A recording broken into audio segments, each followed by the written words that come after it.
Around 12,000 years ago, nomadic foraging humans began harvesting crops, a movement known as the agricultural revolution. This shift from foraging to farming completely changed the face of the earth. Humans began forming permanent settlements and tending to their crops, which eventually grew into towns and cities.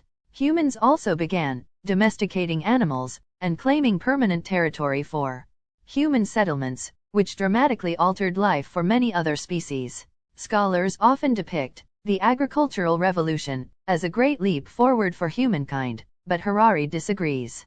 He thinks that when humans shifted from foraging to farming, they ended up having to work harder, eat less well, live in crowded dwellings that spread disease, and suffer anxiety about their crops. He concludes that the agricultural revolution didn't make life better for humanity, it made it worse.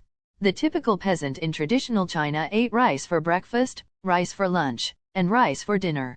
If she were lucky, she could expect to eat the same on the following day. By contrast, ancient foragers regularly ate dozens of different foodstuffs. This variety ensured that the ancient foragers received all the necessary nutrients.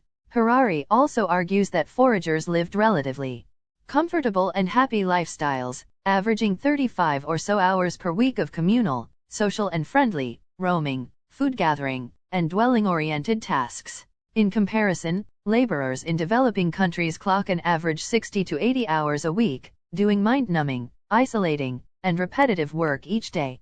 Compared to farmers in the agricultural era, ancient diets were more varied, nutritious, and less susceptible to famines from disasters that wiped out a particular crop.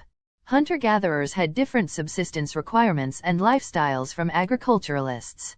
They were often highly mobile, living in temporary shelters, moving in small groups, and having limited contact with outsiders. Their diet was well balanced and depended on what the environment provided each season. The archaeological site of Çatalhöyük in southern Turkey is one of the best preserved Neolithic settlements.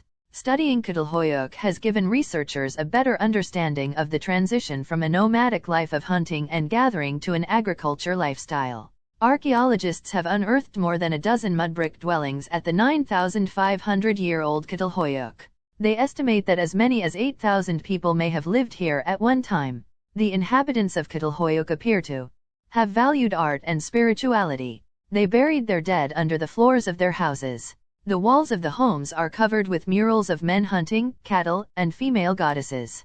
Moreover, most people in agricultural and industrial societies lived in dense, unhygienic permanent settlements, ideal hotbeds for disease. Foragers roamed the land in small bands that could not sustain epidemics. Why would any sane person lower his or her standard of living just to multiply the number of copies of the Homo sapiens genome? Nobody agreed to this deal. The agricultural revolution was a trap.